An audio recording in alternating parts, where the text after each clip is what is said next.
시청자 여러분 안녕하십니까? VOA 뉴스투데이 시작합니다. 최근 중국과 러시아의 전폭기가 한국 방공식별구역 카디즈에 무단 침입한 문제에 대해 미국 국무부는 동맹 강화의 중요성을 강조했습니다.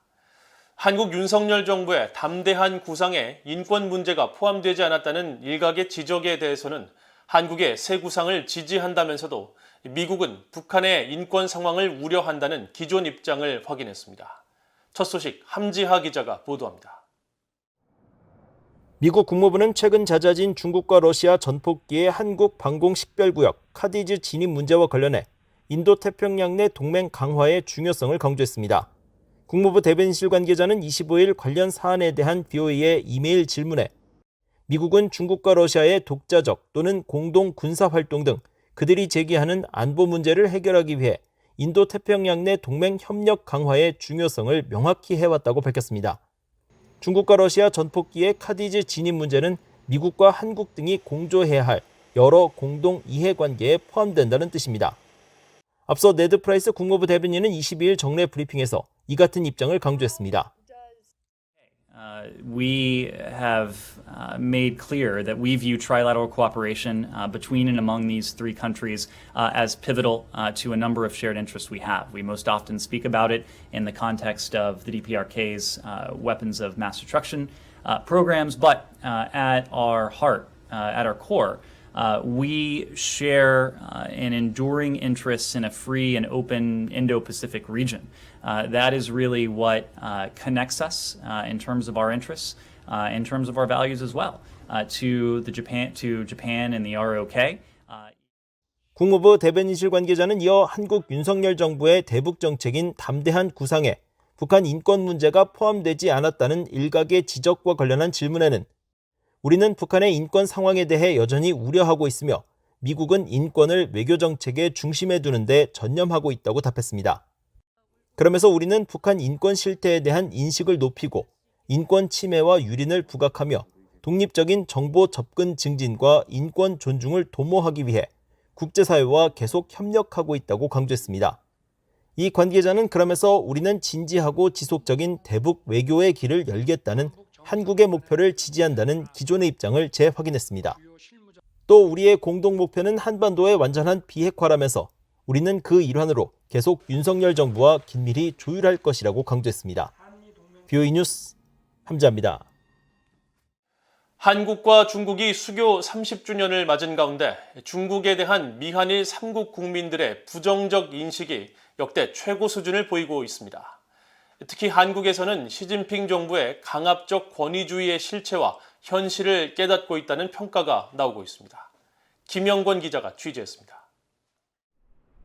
미국의 여론조사 전문기관인 퓨 리서치 센터가 지난 6월 19개국 국민을 상대로 중국에 대한 평판을 조사해 발표했는데 중국에 대한 반감, 즉 반중 여론이 대부분의 국가에서 역대 최고 수준을 보였습니다. 특히 일본은 가장 높은 87%를 기록했고 이어 호주가 86%, 미국과 한국 역시 각각 82%와 80%로 나타났는데 중국 시진핑 정부의 인권 탄압과 군사력 강화, 무역 경쟁, 이웃 국가에 대한 강압적 외교 행태 등이 주요 이유로 꼽혔습니다. 한국의 중앙일보와 동아시아연구원이 한중 수교 30주년을 맞아 한국 국민 1,028명을 상대로 조사한 중국에 대한 인식에서도 응답자의 70%가 중국에 좋지 않은 인상을 갖고 있다고 답했고 긍정적이란 답변은 11.8%에 그쳤습니다. 3년 전 조사 때보다 중국에 대한 부정적 인식은 20%나 늘었고 긍정은 절반이나 준 겁니다. 미한일 전문가들은 중국에 대한 경제 의존도가 높고 반중 여론도 상대적으로 낮았던 한국의 인식이 변화되고 있다면서 이는 소프트 파워를 무시하는 시진핑 정부가 자초한 것이라고 지적했습니다.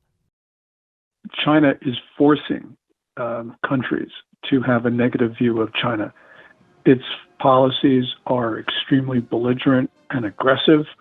In the case of Korea, the Chinese are bullying the government in Seoul.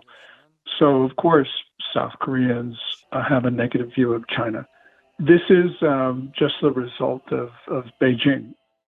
한국세종연구소 중국연구센터장을 지낸 미국 하버드대 페어뱅크 중국학센터의 이성현 박사는 한국인들이 중국을 기회로 보던 환상을 깨고 실질적 위협이란 현실 인식으로 리셋 중이라고 평가했습니다.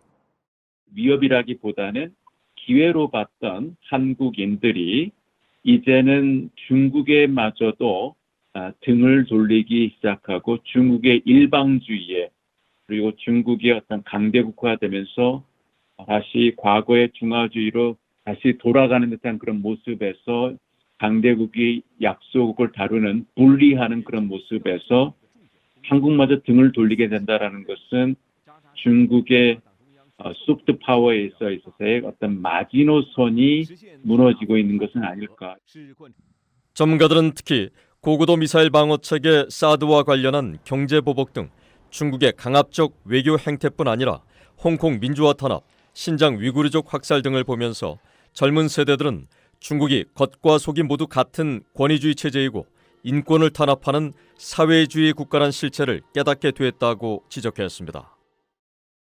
권위주의적인 정치 체제를 갖다가 민주적인 그런 체제를 가지는 나라들을 노골적으로 위협하는 것 같은 그러한 자기가 중심이 된 그 새로운 국제 질서를 만들려는 그런 야심이 노골적으로 표면화되면서 일본인들의 중국에 대한 이미지가 얘가 거의 수복 불가능하다고 보일 정도로 상당히 안 좋아졌다고.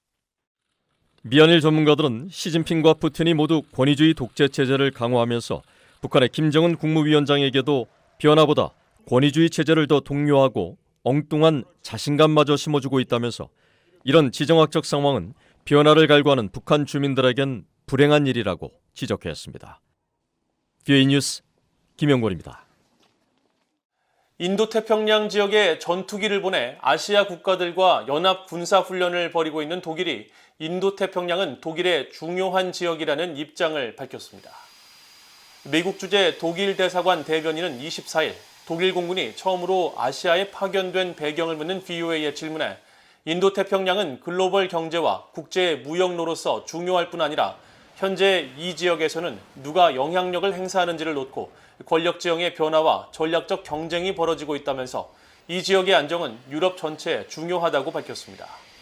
이어 독일은 영내 파트너들과 함께 공통의 가치와 법치를 기반으로 한 국제 질서를 지지할 것이라고 강조했습니다. 현재 호주에서 미국, 한국, 일본 등 17개 나라 공군과 피치블랙 연합훈련에 참가하고 있는 독일 공군 전투기는 훈련 이후 처음으로 한국을 방문해 한국 공군과 상호 운용성 향상을 위한 교류 활동을 할 예정입니다. 북한 정권의 후원을 받는 것으로 알려진 해킹 조직 라자루스가 올해 암호화폐와 랜섬웨어 해킹을 통해 자금을 탈취한 사례가 급증하고 있는 것으로 나타났습니다. 영국에 본부를 둔 국제 사이버 보안업체 NCC 그룹은 25일 발표한 보고서에서 라자루스가 올해 초 수억 달러 규모의 암호화폐 탈취 공격을 벌이고 해킹 공격 후 해제를 위해 금전을 요구하는 랜섬웨어 해킹 분야에서도 다시 두각을 나타내고 있다면서 미국과 일본, 한국의 암호화폐 기관들이 긴장의 끈을 늦춰서는 안 된다고 지적했습니다.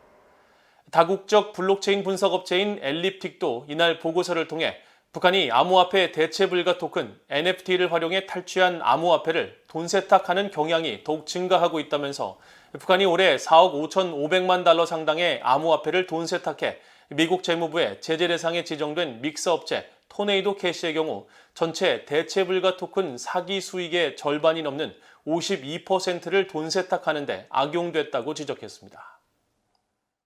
미국으로 신병이 인도된 첫 북한 국적자 문철명이 미국 법원으로부터 형량 합의 방식인 알포드 플리를 허가받았습니다.